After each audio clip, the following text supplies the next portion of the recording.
¿Qué tal? ¿Cómo están? Brevemente, soy Juan Ramón Fariña de Guaranita Barandú. Quiero hacerles esta invitación a usted, amigo, que tiene un vehículo, que tiene un auto, que está por salir de su casa a esta hora del día.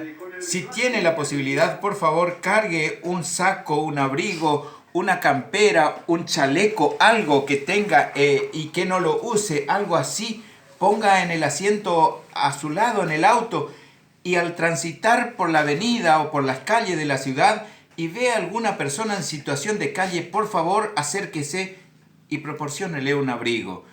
Está muy baja la temperatura, está muy fría la jornada y siempre hay una posibilidad de hacer algo por nuestros semejantes. Si puede usted cargar en un frasco, en una botella, en un termo, un poco de mate cocido, de café, de chocolate, de algo, una bebida caliente, hágalo.